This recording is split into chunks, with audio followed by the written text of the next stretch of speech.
Hello guys, welcome back to our podcast. We are Astronomy Club of TCET, which is Thakur College of Engineering and Technology.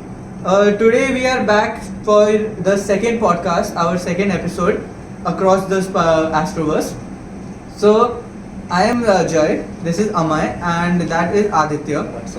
We are just here to talk about space exploration and interplanetary colonization. Yeah, that's it. We hope it's a good podcast. Okay, so before we begin, I'd like to add something. As you mentioned in TCET, we have a program called as ISRO Space Tutor.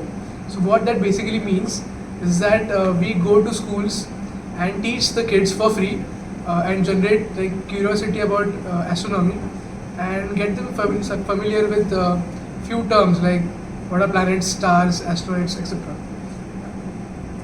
So, as a normal person, I know space exploration basically means just exploring the space in general.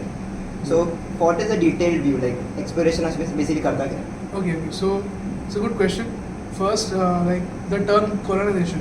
What it means is that we will have a settlement of human presence in a certain part in space.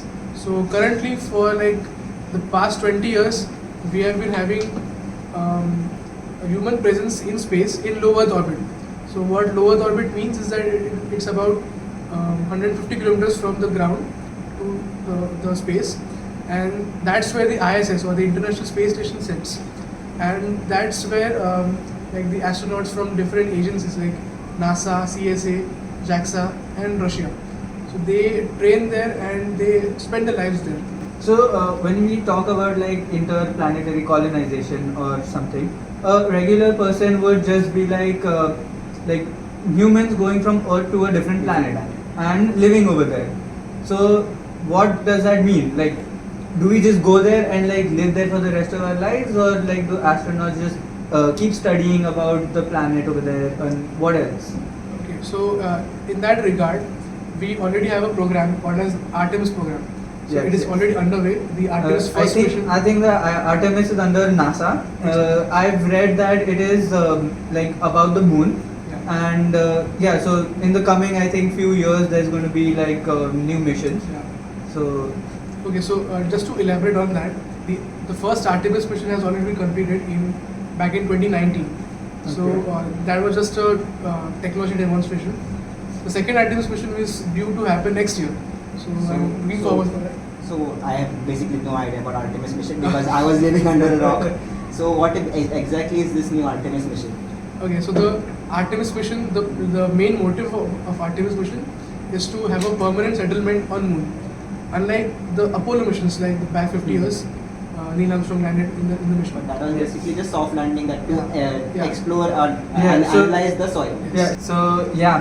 I'd like to add something that just like NASA is doing Artemis, we are the ISRO or the Indian Space Research Organization is focusing on a mission called Gaganyaan. Gaganyaan, yes. So I know that Gaganyaan is like a mission where we will be sending 3 astronauts to the lower Earth orbit. So in recently in October, we had a test just to see if everything is working fine or not without real astronauts. And I guess by 2025, India is planned the mission to actually send those 3 astronauts to space, the lower orbit of space. And based on that, then we will also the future projects are maybe India landing on Mars, on Moon. By the way, I just like to add, ISRO is doing a lot of missions nowadays. Yeah, that is a true. lot of them. India, There's a series of just missions planned. Yes. So India has become a space superpower in the last 10 years. It has grown exponentially. Last it is 3 years, I insane how remember, it it was Aditya L1. Yeah. So Aditya L1 and then recently Chandrayaan 3 success happened. Yeah. Then Aditya L2 also was it was launched hardly 1 week after the Chandrayaan 3. So they have a series planned कि ये होने के बाद ये करना है. Yes, they have ऐसा checklist कि ये इसके बाद ये. Every planet should be explored. Yes, so and plus we are doing it in such a low budget compared to other space agencies. It is good. It is very good. Because And that is the thing to be proud of, because a lot of space research agencies are like doing it in millions while yeah, we are they're just just doing it in half. compact. Yes. The thing about ISRO is that ISRO's main focus is on sustainability. So if you think about it, NASA spends a lot of money, as you mentioned, for extremely complicated missions, and they do it in very less time because they have the budget. ISRO, while on the other hand, ISRO doesn't they don't feel the need to complete the missions before, like in short amounts of time. They are already okay. So coming back to the Gaganyaan mission. So what are the what does ISRO plan on the long term mission for Gaganyaan? So long term, obviously we want to get astronauts to different moons and planets, obviously. So as of now, the first test is just happened, and we are planning to launch the astronauts in the lower Earth orbit. Soon enough, we will be able to send them to moon. I think that is the mission for 2045. I think. It's a long way, but if you look at it, there is not only that mission that we are doing. We have multiple missions in the few coming years also. Like there is a big project of our Indian space station, which is also planned for before this mission actually. It is planned at about 2035. We are planning to launch our Indian space station. So even that will be actually good for our astronauts, because then they have somewhere to go into space. Like a shelter. But I always wonder, what is the criteria for like astronauts? So if I want to become an astronaut now, so what are some of the criteria? Okay, so obviously whatever we know about is good health, good eyesight, like a particular height. Normal stuff. Yeah, the normal stuff. And you need to have good knowledge about your domain, especially. Like if you're doing engineering, and you should be you should know a little bit more of biology also, because you need to know what happens inside your body in space and all also. Okay. So I think we got a little sidetracked. Our main motto was to Yeah, that always happens when we start talking. Yeah. Okay, so I'll just bring it back to the topic. We were discussing about the possible destinations like Moon, low Earth orbit, and Mars. Alright, so in my opinion, personally, the Moon is the best place right now to focus, not the low Earth orbit or Mars. So because, as I mentioned earlier, there are a lot of resources that can be extracted from the Moon. Also the Moon provides another benefit, that is something called as helium-3. Okay, so what is helium-3? That is basically the material which can be used in fusion, nuclear fusion. So the helium-3 is very hard to obtain on Earth's surface, but on the Moon, due to continuous bombardment of the solar radiation, we have a lot of helium-3, and right now we do not have a fusion reactor, but in the future, if we do manage to build one, we can use helium-3 for clean energy, and with fusion there is no nuclear waste or radiation. That's a very clean energy. But when you talk about helium-3, do you only mean it for energy for energy for what exactly? Okay, that's an excellent question, and to elaborate on that, when you need when you're planning to build a settlement on any place, first thing you need is a lot of energy. In what sense? It's like you need energy for growing food. You need energy for, let's say, mining. But let's say, I mean, since we are already in space, the sun will already provide solar energy, right? So why do we need an external this helium-3 energy? Okay, so because that might happen. Well, that will happen, but in the way future. That is a topic of discussion for another time, for sure. Okay. Maybe in the next podcast. Yeah, the problem with solar radiation is that on the Moon, the Moon's cycle is the Moon's rotation is slightly different than Earth. Okay. The Moon rotates once every 14 Earth days. So after a period of 14 days, we cannot rely on solar panels. So we need some kind of concrete source of energy for sustainability. Second major problem with solar panels is that the Moon has a lot of craters, right? Craters and valleys. So it cannot generate sometimes the shadows are the panels are blocked by shadows.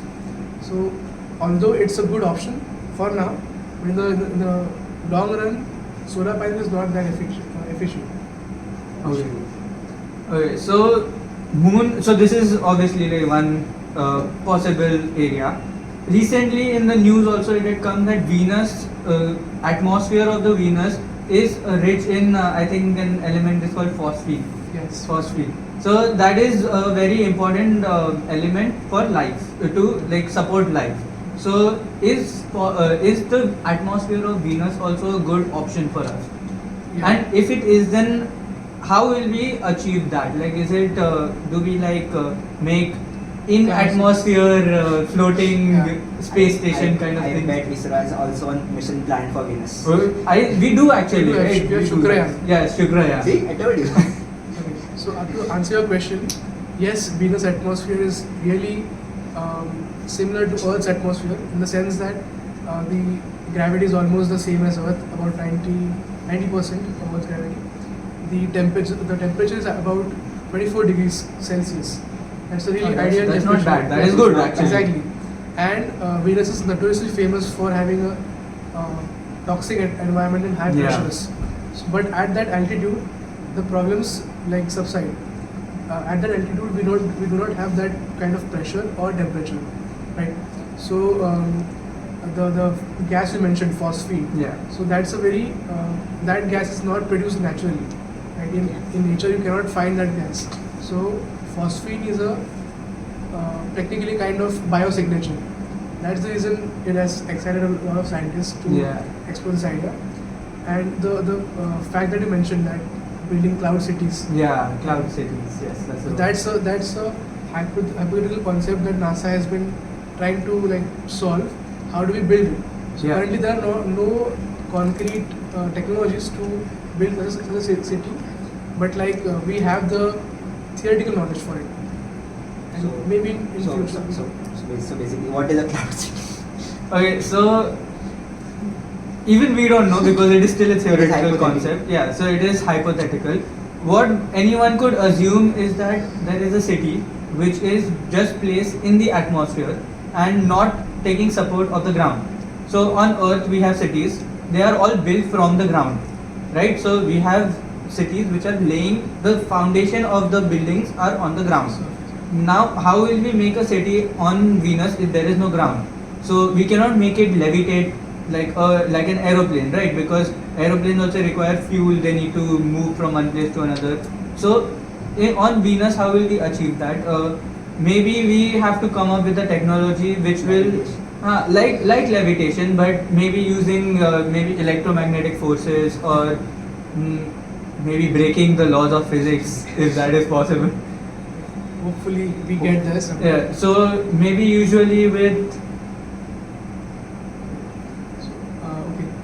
So far we have discussed how to colonize the moon, the Venus atmosphere. And Mars. The last possible destination is the famous Mars. Mars, yes. Okay. So at least on Mars we can build stuff on the ground because Exactly. it is possible to reach on the ground, as we know that NASA has sent many rovers since like last decade, also now Perseverance rover. So we have studied about Mars surface and all. So I feel it is easily possible to make. I mean not easily, but It it is a is long possible run. in a long run. And why Mars is a good candidate? Because even Mars, like just like Earth, Mars has an atmosphere. The difficulties in Mars is that it has a very drastic change in temperatures. Yeah, So because like, of its thin atmosphere, Its right? thin atmosphere. It's like the atmosphere on your head level is different Yeah. than at your feet level. Exactly. But if it has a like lower atmosphere level, won't the sun's radiation affect? Yeah, exactly. So since it has low atmosphere, the radiation doesn't get filtered, Yeah. Yeah. and you basically get a deadly dose of radiation just by standing there. That's why Getting the ozone cancers. layer protects us right now. Exactly. So, but Mars doesn't have an ozone layer. So, what we can do, there's a possible theory which Elon Musk mentioned, is that just to nuke Mars, nuke the Yeah, poles yeah, of yeah. Mars. So that we get like the polar ice caps melt and we get water also Yes. from that So ice. it will start a chain reaction of greenhouse effect. The more it melts, the more heat it will generate, and the more it melts. Yeah. So our main goal is to warm up Mars because it's a cold planet as of now. The average temperatures lie about -60 degrees Celsius Yeah. and 20 degrees in summer. That's not But really. even when like the sun is facing directly at Mars, it is still 20 only. It is no. Is still cold, or It's does it extremely become cold. extremely hot also? Mars, the maximum temperature recorded doesn't go above 20 degrees. It is extremely cold. Okay. Yeah. So unless you don't mind freezing, you can stay there. Okay, so I know that like obviously we have seen movies and TV shows in which we have built colonies on on Mars. Yes. So what they did was build like a capsule or like a bubble environment kind of place. Rehabilitation type of. Yeah, so like a fake environment only for humans to survive. Yes, mimic Earth's atmosphere. So do you think it will become like a transparent bubble, like how we all picture it, like a transparent bubble, and inside that there is cities and plants and animals moving, or will it be like more of like a techie thing Or where like there a will be simulation with fake skies and stuff. so So that bad idea. that is actually in the bubble we can always do fake skies That and all. that is the techie stuff. No, but I meant more in the way of like how the International Space Station is right now. If you look at it, it will just look like a bunch of metal, Yeah. right? So will our station like on Mars be like all that metal, or will it be like a oh wow kind of place? So that simply boils down to, are you a pessimistic or an optimistic? If you're optimistic, so yeah, we'll have glass domes on the surface. Yes. Just enjoy a nice walk. But if you're pessimistic, the main problem is radiation, right? Yeah. The glass cannot stop radiation. You need at least few millimeters of lead for the basic protection. So unless you don't mind living in a lead dome, it's not possible. So instead of that, the possible options are to live underground. Yes. So- in the planet, like in the vents of the planet, Exactly. basically. Okay, so why do Mars have vents? So basically, the reason for it is that just like Earth, Mars was really geothermally active. There was a lot of volcanoes, earthquakes, and due to that, there were lava caves that were formed, and the fact that Mars has less gravity means that the lava caves are more, they are wider than Earth and bigger.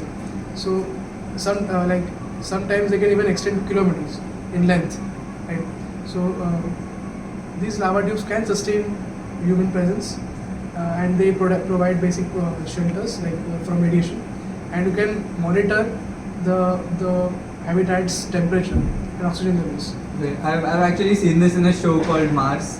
If you have watched National it. Geographic. Yes, National So- Geographic. So basically, we are just going from Stone Age to civilization, back to Stone Age. That's how things goes, because that's okay. That may be only true in the short term. Yeah. In the Yeah. long term, maybe we can colonize, we can terraform Mars, and the way to do it is one way is to nuke the That were new to the poles poles. and start a That's greenhouse the- reaction. So I had like kind of a doubt. Okay, so you said that Mars have these vents inside the planet. Okay, but since Earth is also so similar to Mars, why don't we have those kind of vents? We actually do have vents. These are lava tubes that Like under the surface, yeah. right? So but majority of the diamonds and the rare minerals are found in these lava tubes. But Okay. Earth's gravity is much higher than Mars, and that's the reason the lava tubes are much compact in nature, okay, and we cannot live there. So so we have discussed about Moon, terraforming, living on Mars. Moon, Mars, and And Venus. Also Yes. some philosophical talks about, are you a pessimist or an optimist? That, yeah. like what about future missions elsewhere? Like let's say Jupiter's moon or Saturn's Isn't moon. Kepler also like a similar planet to Yeah, Earth? exactly. Like, so is that kind of? I mean, obviously it's not possible now, but do you think it will be possible in the future, like in the coming future? Yeah, so we have two questions here. One's Jupiter's moons, Yeah. that is in the solar system, Yes. and it is really easy. It is still far, but yeah. And Kepler is light years away. But it is, both of things are possible in the far future, I'll say. Like about for the Jupiter's moons, I'll say about 100 years from now for Okay. a human presence, and for Kepler, So for our grandkids. hopefully. And I bet ISRO also has a mission plan for that. Yes, I I'm hope sure. it- I hope It's this like a yes. 29th thing on the checklist, explore Kepler. Okay, with that, we'll conclude today's episode, and feel free to Reach out to us. this podcast. Please share this to your friends, and you can always ask us questions on the podcast, and like we will be happy to answer them. Thank you. Thank you.